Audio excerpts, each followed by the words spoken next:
What's up, guys? Me Woltiz. So today I'm here to show you guys a PvP build for Demo. So first of all, I want to tell you that that's like a standard build. That's not the build I use for every content because as Demo you need a lot of rubies. So every content I have like a different build. So that's a build I would use if I would have only one. Let's say if I wouldn't have Ward of Death to reset my build all the time, or if I would have only one grid to have as a PvP build. So yeah, I would use something like this. So first of all, I'm gonna start showing you guys the talents. So here, there's nothing much to say, like damage, like rank 3, torment rank 3, dark fire rank 3, PFK is rank 3 as well, mana rank 3 as usual. Attacks is rank 3 as well. You're always gonna have this on every build you're gonna make. Rift of Pain, that's mainly to get obsession on these giant form. So whenever you use you swap to the giant form and use the Rift of Pain, you get some obsession, as you can see. So back down here to the grid, that is the Shadow Flight. You can either use to escape, like let's say you're in a fight and you can use a Shadow Flight to go out of something or to engage something. And yeah, it really depends on the situation. So there's many ways to use this ability, and also give you some obsession. So yeah. The healing rank 2. You can also take the healing rank 3, but it really depends on your build, right? There's build that I take this rank 2, there's build that I take this rank 3, and there's builds that I take this rank 1. So I would say in a build that you want to focus more on your survivability and like on your 1v1, and like for the minion, this rank 3 is really good.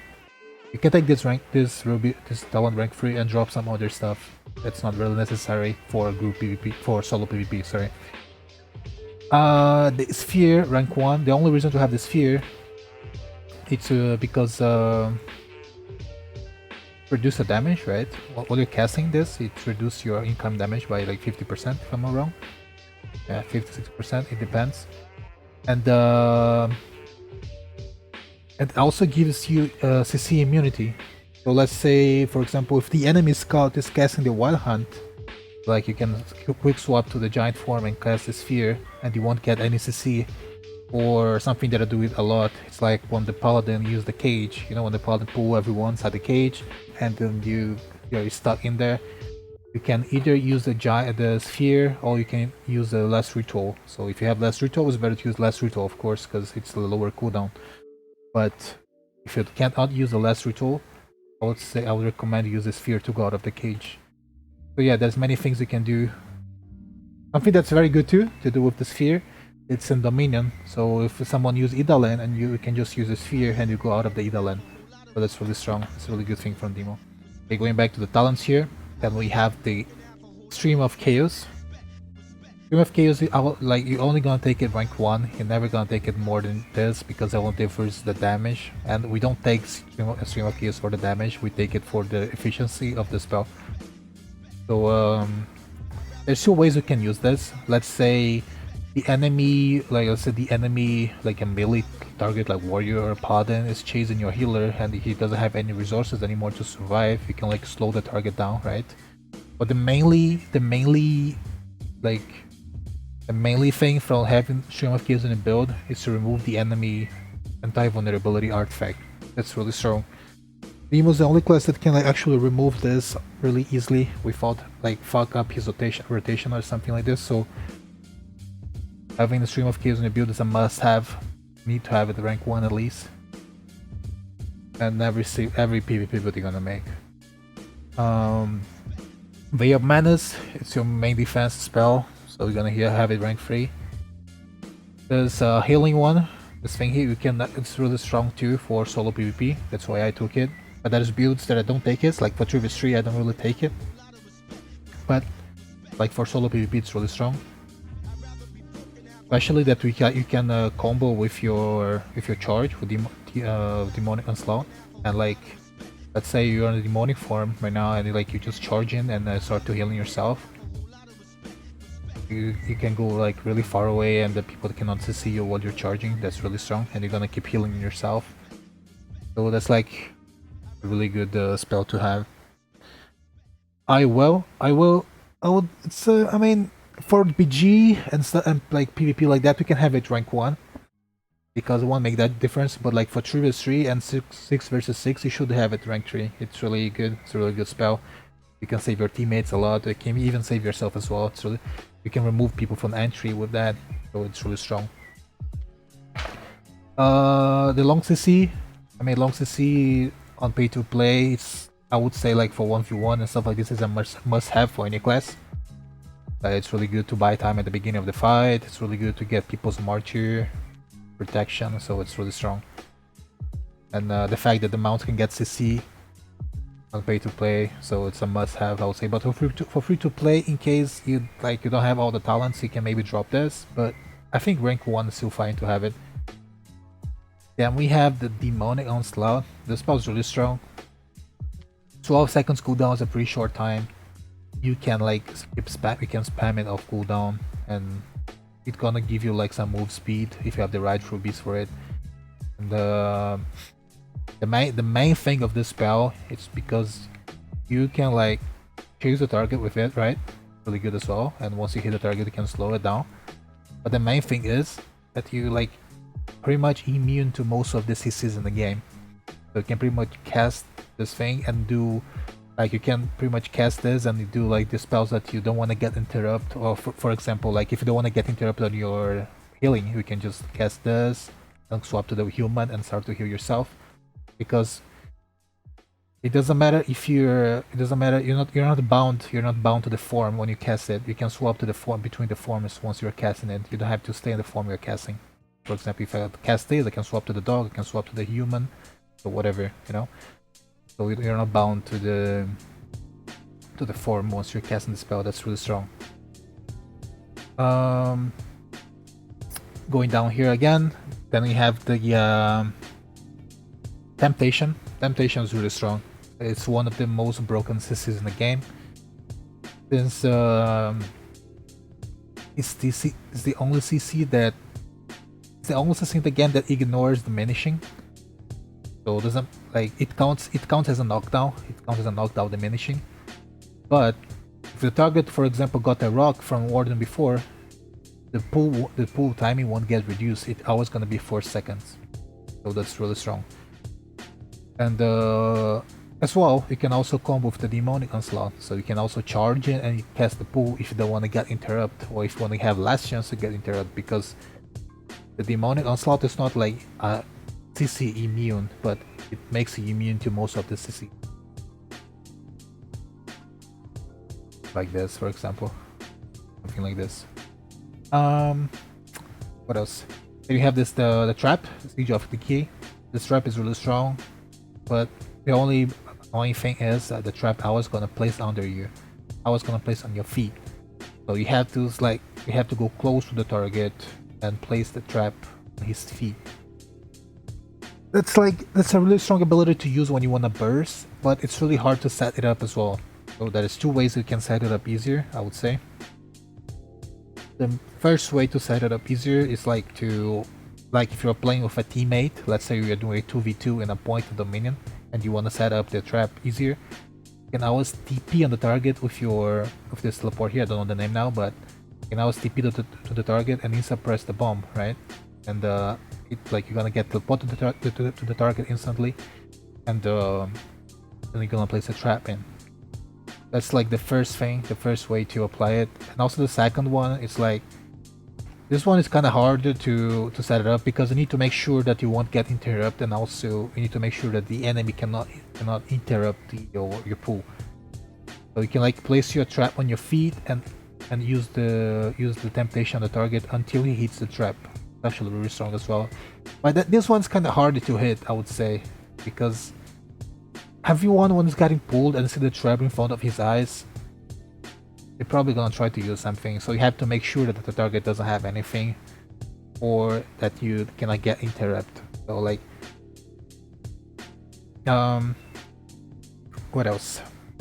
And the tier skill, the Cell of the War, is really strong.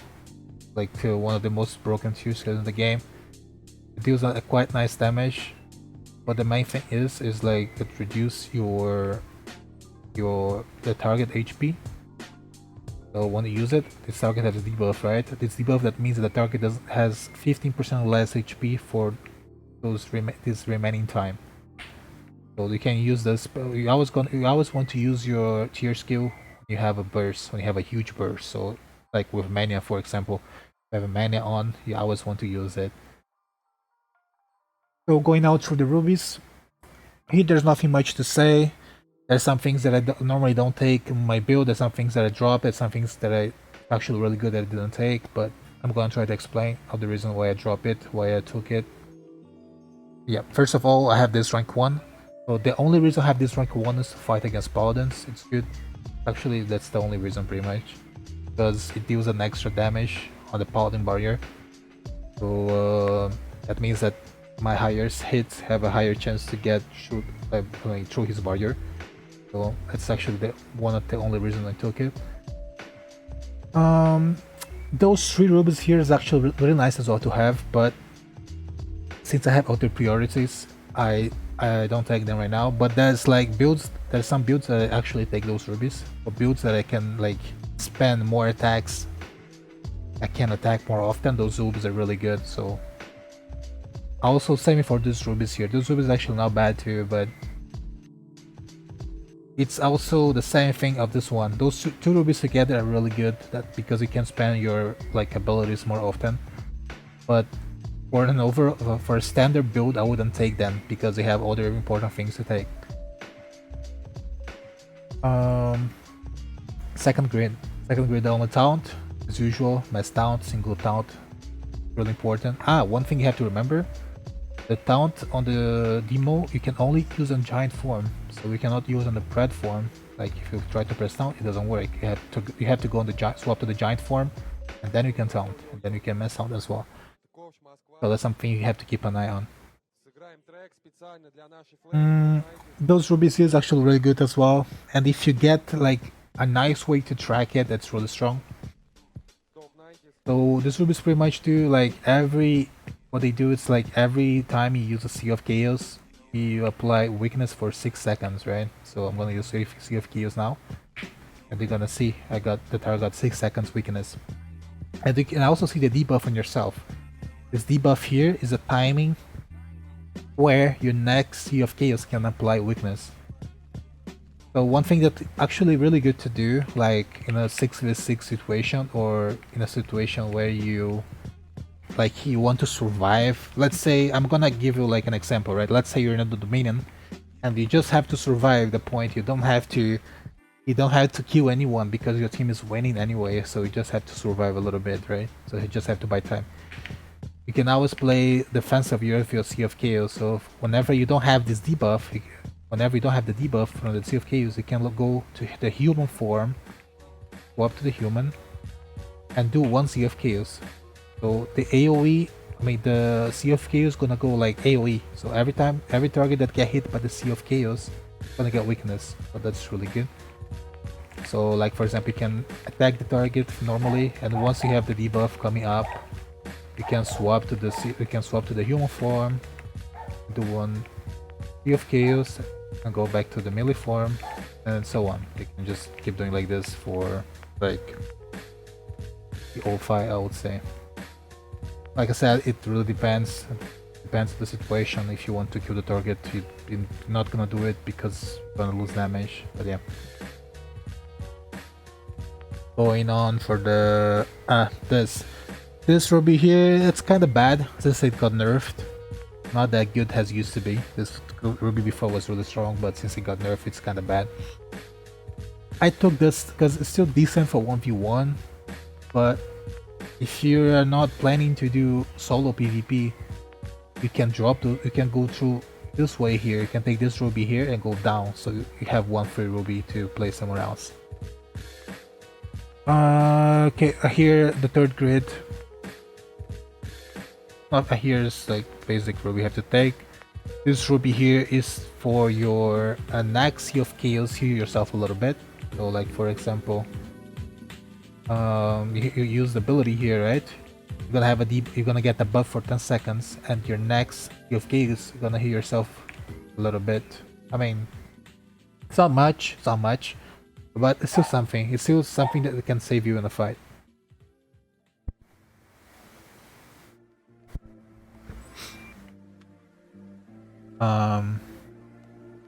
Astral Plane is actually really strong as well, but take care, its defense doesn't work against like physical attack. So like if you're against warrior, for example, it's not gonna work at all. But like against mages and like mystics and other classes, they're gonna work really well. So it really depends on who you're fighting against. So really strong, it's your like most strong defense, really good. For the next one, what else I didn't explain? This thing here, this talent here is really strong as well. The thing is, I see a lot of people spamming it off cooldown because it increases your HP, but the main thing of this is that remove weakness, wounds, and vulnerability from yourself. So what you want to do always with that, you always want to remove vulnerability, right? So if you're the one getting focused, you're getting focused in the fight, you're always gonna keep an eye if you have vulnerability or not. So whenever you have vulnerability, you can press on that and they're gonna like save a lot of HP. So like for example, for 3 vs 3, I use this rank 3. It's really strong for 3 vs 3 rank 3. The cooldown smaller, less cooldown, so we can spam it more often. And like for example against paladins, this talent's really strong. You can pretty much remove the vulnerability from paladin almost every time whenever he bursts. So yeah. So I already explained a little bit about the talents, right? So there's nothing much to say. What else I have to say here? There's one thing about attacks that I forgot to explain. When you on the PvP build, we have this ruby here. Your attack C, you're gonna get this rubies, right, for the last ritual, and you're gonna teleport to the target with it.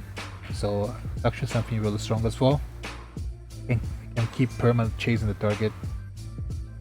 And you can also go out of cages from paladin, as I said previously. So yeah, that's really strong. Then you have those rubies here for wounds. So your torment gonna apply wounds. Nothing much to say. Like every 8 seconds you're gonna apply wounds on your torment. You're not gonna keep applying wounds when your torment reset. It's only you're gonna apply every 8 seconds. So if you think you're gonna keep applying wounds every time, it's not like that. They nerfed it like previous patch, but still really strong. It's a wounds, right? Wounds really important still. There's this pool, and then there's the demo pool. The demo pool is actually something really good for most of the time. When you go on your human form, you can choose place where you wanna pull. So like for example, like those where my mouse is, like a mystic pool, right? It pulls like on my target, for example. But if you are in other forms like dog or like data form dog or the giant, your pool always gonna be at your feet.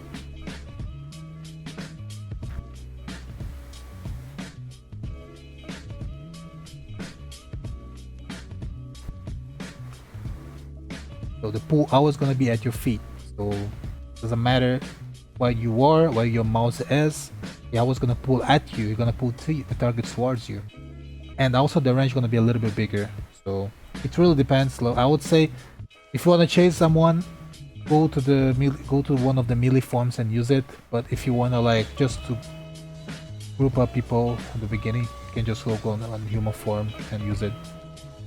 I mean, I think I can explain everything about the rubies, most of them at least. I'm gonna try to tell you a little bit what I do in the fights, just some basic stuff, some standard stuff as well. So one thing that I try to do always is to get my this ruby here. I forgot the name of this ruby, but is to get the 10 stacks of this ruby as fast as I can. So for example, if I'm like in a 6v6 fight, the beginning of the fight, I'm always gonna stay on human, for example, because I want to get those stacks faster. So every time I do a Sea of Chaos, I get 1 stack, as you can see. See? When the Sea of Chaos hit the target, I get 1 stack. But if the Sea of Chaos hit multiple targets, he get the same amount of the targets he has a stack. So for example, if I hit two targets with the Sea of Chaos, I'm gonna get 2 stacks. As you can see, I hit this one and this one, so I get 2 stacks.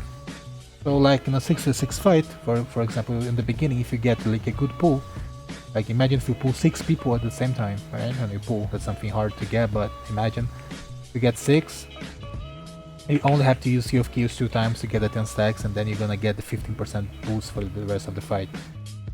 Of course you can lose this, but come on, it's really hard to lose it. You like the only way to lose this is to don't use one Sea of Chaos for 20 seconds.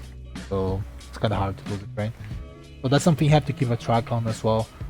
It's something really good to have a track on, because it can happen that you can lose this if you're not like getting perma-CC or perma-kited, but you can always go to the human form. Let's say if you see that you're about to lose this, you can always go to the human form and hit like a pet, for example, with Sea of Chaos, just to keep the buff up, because this buff is really important to like keep it up. It's 15% more damage, it's a lot. What else I can tell you guys? On dog form for PvP, it's something that you're barely gonna use unless you have those rubies up here. But those rubies are really hard to take nowadays. You need a lot of rubies to take them, so kinda hard to make a build taking those rubies. So you're never gonna stay on dog form pretty much. You're just like gonna go on dog form to escape in case you wanna kite or in case you wanna buy time with something, but that never stay on dog form, like just doing damage, because the damage you do on dog is the same damage you do on pred form, and pred form you're a bit tankier, not a bit tankier, much tankier than on dog form. So yeah, I always try to stay on pred form. So pred form you're always gonna stay against range classes. So like let's say you're 1v1 against mage, 1v1 against Psy, you always want to stay pred form, because the giant is actually only good against melees, I would say. I mean, it can be good against ranged as well, but since they nerfed the reflect, maybe if you take the reflect rank 3, it's worth to say giant against any class, but it's really hard to say, it's really hard to tell. Because, I mean, against warriors you're really strong. You must stay on giant against warriors, like always. But against other classes, or like against paladins too, actually is really good as well. So resuming is classes that have physical damage, you know, so like paladin, warrior, demon has some physical damage too, so maybe as demons good at stay giant most of the time. But like mages doesn't really matter, against scout doesn't really matter. So yeah, it really depends. And don't forget, if you are on giant, try not to use this shield potion here, because you're gonna lose your damage stacks. So in case you don't want to lose damage, use the healing one instead of the shield. I think that's it, guys. I think yeah, I'm gonna try to make another video later, like showing the PvP and explaining on top of it, like previous fight for example, and explaining why I did that, situations and stuff. But for this video I just want to show build, and yeah, nothing much to say. What else I have to show you guys? My stats. I think the stats are fine. That's the stats I normally use. Sometimes you can, like, if you know that the enemy is running a lot of luck, I mean a lot of endurance, you can change your helmet to something else, to endurance as well, or you can remove luck so you don't lose damage. But for now on the blue patch, I think luck's the best option, it's the best way to go. For the artifacts, you always want to have this one here, the damage one, most of the time, not always, sorry, most of the time you want to have this on. And the anti-CC one, I don't have it right now because mine expired, I have to buy it again, but yeah, the 20% anti-CC one actually really good as well. You could also, I mean, we could also drop this one and use something else, but like it really depends. Like for example, this artifact here against the priest is not really good, but that's not only for demo, that's for any class, right? So yeah, pretty much that's it. That's the sets I'm using. That's the build I would recommend you guys use as a standard build. Again, Demo has a lot of rubies, a lot of builds. I have a bunch of builds. That's not the only build I use for PvP. So I have a build for every situation. But that's a build I would use as like standard build. If I wouldn't be able to change my build, I would use something like this. So yeah, thanks all for watching, and peace out.